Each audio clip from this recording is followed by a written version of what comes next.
一生使える本の読み方。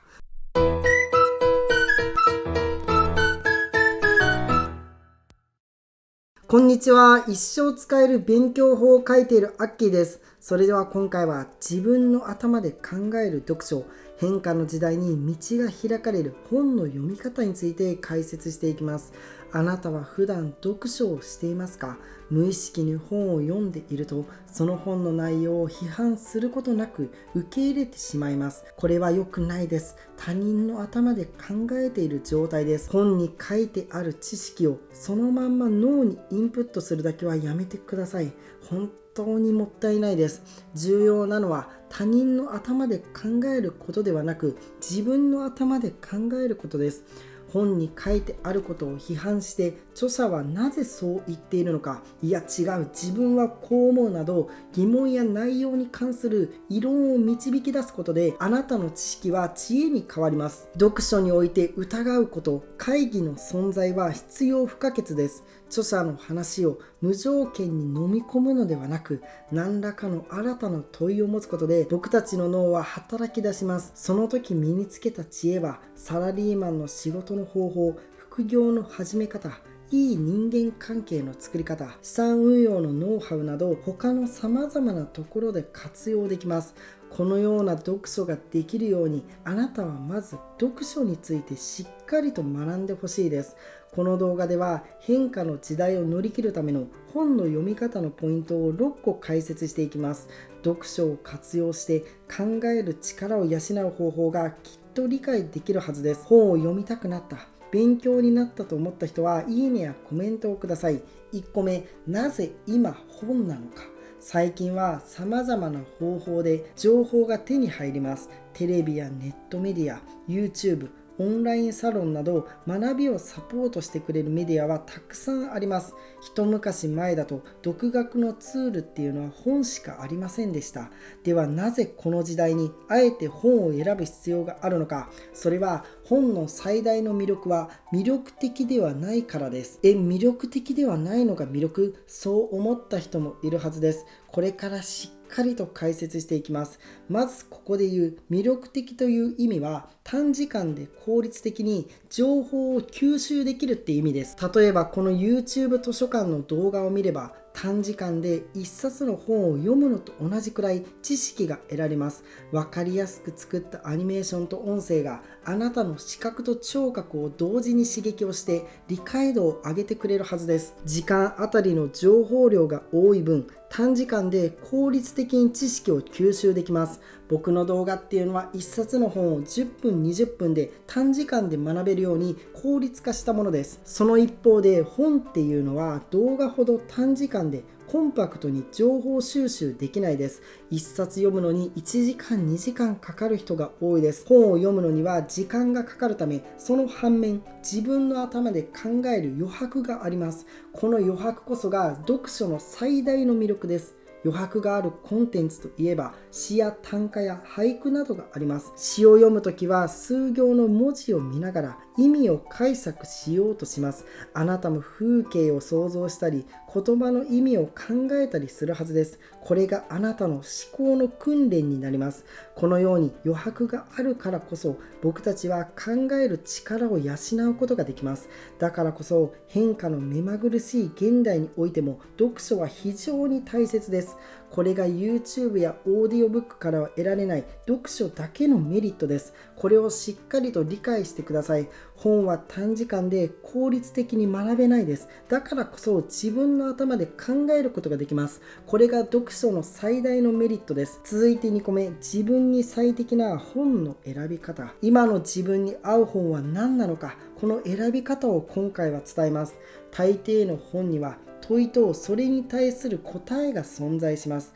例えば芥川龍之介のトロッコという短編小説は、少年の具体的なストーリーを通じて人生は合理的なのかという問いを提示し、その問いに対して人生はいつも理不尽である、そんな答えを暗示しています。これはどんな分野の本でも同じです。ビジネス書であっても哲学書でも問いと答えが必ずあります。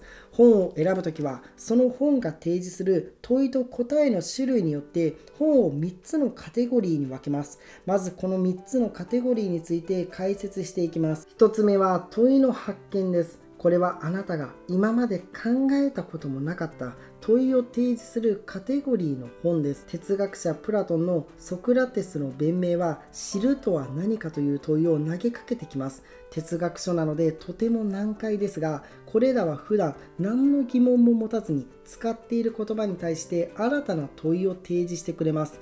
これまでの自分になかった概念を学ぶことができるため、人生の見方を根本から変える力を持っています。2つ目は答えの発見です。これはすでに知っている問いに対して新しい答えを与えてくれるカテゴリーの本です。例えばロバート・チャルディーニの影響力の武器という有名な本があります。有名人でなくても大きな影響力を持ちたい、そう考えている人にすごい参考になる本です。影響力を持ちたい人は、影響力は何か、どうしたら影響力を持てるのか、この問いに興味があります。これは珍しい問いではないです。でもこの問いに新しい答えを提示してくれるのが影響力の武器です。自分がすでに持っている問いであっても、その答えを見事に裏切ってくれる本は新鮮さと驚きを与えてくれます。続いて3つ目は基地のリマインドです。これはすでに知っている問いと答えを提示するカテゴリーの本です。あなたは問いも答えも知っているんだから読む必要はない、そう思うかもしれないです。しかしそんなことはないです。例えばデール・カーネギーの人を動かすという本があります。この本の提示する問いは、良好な人間関係を構築するにはどうしたらいいかです。そしてその答えは、相手に関心を寄せることや穏やかに話すことです。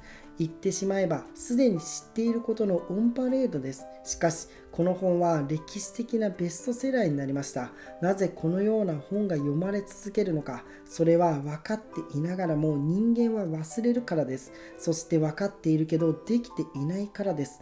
人は当たり前のことを分かったつもりになって軽んじてしまうことがあります。これを防ぐために定期的に人を動かすのような自己啓発本を読み、基地のことを思い出し、その必要性を再確認することが大切です。本を選ぶ際に大切なのは、この3つのカテゴリーについてバランスを取ることです。バランスは人生のフェーズ次第で決まります。例えばあなたがキャリアをスタートしたときは、答えの発見のカテゴリーの本を多めにして、新しい知識を取り入れていくことが優先です。またキャリアの安定期を迎えたら、変化に備えることも必要です。積極的に問いの発見のカテゴリーの本を読むようにしてください。そしてキャリアの途中でこれでいいのだろうかと悩んだ時は、基地のリマインドカテゴリーの本がおすすめです。すでに知っている知識を改めて思い出すことで、自分の原点に立ち戻ることができます。今の自分を客観的に見つめながら、その時に最適なポートフォリオを組んで読書をしてほしいと思います。3個目、アムロ読書法。読書で大事なのはインプットではなくてアウトプットから始めることです。簡単に言うと、本で学んだことを発信する場をあらかじめ準備しておくことです。あなたは機動戦士ガンダムを見たことがありますか？主人公のアムロ・レイはガンダムを最初に操作するとき、操作方法もわからず、敵と戦うために必要に迫られて乗り込み操作をしました。これによりアムロの潜在能力は目覚めました。つまりアムロはガンダムに乗るためのインプットから始めたのではなく、ガンダムに乗り込んでから操作方法をインプットしました。この順序の入れ替えが人の能力開発を加速させます。あなたが最近インプットばかりだなと考えているなら、このアムロ読書法を思い出してください。読書会や勉強会をセッティングしたり、上司に週末の間に〇〇という本を読んできますと宣言したり、やり方は様々です。ポイントは自分の逃げ場がないようにすることです。4個目、ラストワンマイル問題。大抵の問題は抽象化だけでは解決しないです。抽象化された答えを最後に具体化することが必要です。例えばあなたが上司が自分の提案を頭ごなしに否定してくる、それで悩んでいるとしましょう。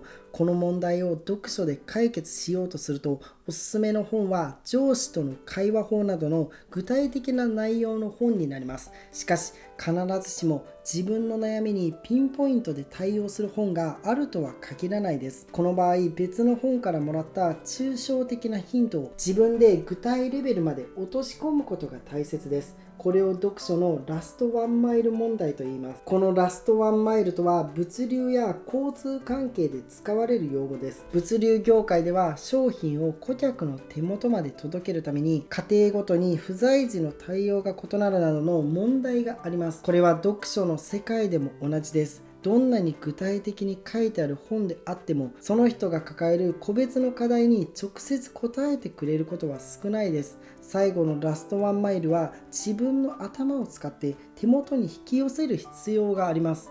このラストワンマイル問題を乗り越えるためには、自分の問いを具体的にして意味を考え抜くしかないです。本にあるメッセージから自分にとっての意味を必死にひねり出すことで、知識を知恵として吸収することができます。簡単な作業ではないですが、これを意識してみてください。続いて5個目、具体化と抽象化の能力を鍛える方法。本を読んで自分の問題を解決する方法をまとめると、具体を抽象化してから再び具体化することです。これをスムーズに行うためには、まず具体化と抽象化の能力を鍛える必要があります。抽象化が苦手な人におすすめなのは、つまりどういうことかと自分に問いかけることです。例えば本を一冊読んだら、内容を人に説明する前に、つまり何が理解できたのか自問してください。これは思考の抽象化に役立ちます。日頃からやっておくと、1を聞いて10を知ることができるようになります。次に具体化の能力を鍛える方法です。おすすめは、この概念は自分の身の回りで言えば、例えばどういうことなのか、そう自問することです。本を読んだらふわっとした抽象化概念を覚えるのではなく、今の自分の状況に置き換えるとどういうことなのか、それを考えてください。考える癖をつけると読書の質が変わってきます。本から学んだ抽象化の概念を具体的な知識やテクニックに落とし込むことで、初めて日常で使うことができます。読書において抽象化と具体化の能力はどちらも大切です。つまりどういうことか、例えば自分の場合はどんなことが言えるのか、この2つを考える癖をつけてください。6個目、必殺読書法は存在しない。多くの人が読書にまつわる悩みを持っています。この悩みはどこかに自分の人生を変えてくれる読書法があるはずだと思い込んでいることで生まれます。しかし残念ながらそんな必殺技はないです。読みたいように読む。これが読書の正解です。読書に余計な力を入れてしまうと、学べることも学べなくなってしまいます。最後に読書に関する病を4つ紹介します。1つ目は監読の病です。一度読み始めた本は必ず最初から最後まで読まなくてはならない。そう思い込む人は多いです。本には相性があります。誰にとってもこの本にはいいことが書いてあるけど頭に入ってこないことがあります。しかし面白いと感じなければ無理をして読む必要はないです。初めの5ページを読んでも面白くなければその本を読むのはやめてください。自分が面白いと感じる他の本を読めば OK です。2つ目はコミットメントの病です。これは本を読み始めたらその本以外は読んではいけない、そんな思い込みのことです。もちろん手に取って大切に没入することは重要です。しかし窮屈な姿勢で本を読んでいては意味がないです。自分の体調や頭のコンディションと相談して、その時本当に読みたいと思える本を読んでみてください。5冊や10冊の本を並行して読んでもいいです。ぜひ並行読書家になってください。3つ目は積読の病。多くの人が積読問題を抱えています。積読とは買った本が未読のまま積み重なった状態のことです。本を読みたいと思って買っても読む時間が取れなくて未読の本がどんどん溜まってしまうことがあります。しかし未読の本が積み重なることに後ろめたさや焦りを感じる必要はないです。積読を肯定的に捉えてください。ポイントは意識を変えることです。自分の部屋に読んでいない本を積み重ねて、自分はまだ読んでいない本がたくさんあって、知らないことや知りたいことがたくさんある。もっと学びたい。こう考えてください。読書のモチベーションが上がるはずです。僕も読んでいない本が部屋にたくさんあります。学びに終わりはないです。これからも積読の山がなくなることっていうのはないです。そのように考えて一つ一つ読んでいってください。4つ目は実践の病。せっかく本を読んだのだから実践しなければいけない。これが実践の病です。確かに本で学んだことを実践することは大事です。しかし本の内容すべてを実践に移すことはできないです。実践できなければ本を読んだ意味がない。そんな極端な考えは読書の魅力を半減させてしまいます。著者が本に込めたメッセージの意味がすぐには理解できず、何年後かにようやくわかることもあれば、何かの経験をした後でなんとなくぼんやりと理解できた気になる本もあります。そのため世の中にはすぐに実践できない本がたくさんあります。そんな認識を持って、もし実践できるものが何かあったらラッキー、そんな気持ちで肩の力を抜いて読書をしてほしいと思います。僕は年間300冊以上の本を読みますが、それは読書が好きだからです。あなたにはあまり固く考えず、自由に楽しんで本を読んでほしいです。読書のスキルを学びたい人は、僕が具体的なテクニックを書いた読書革命という本もぜひ読んでみてください。僕の読書法はこの本に全て書いてあります。読書を始めたくなった。実際に読書を始めてみた人はいいねやコメント欄で教えてください。またおすすめの本なども教えてもらえると嬉しいです。本日もご覧いただきありがとうございます。ぜひ次の動画でお会いしましょう。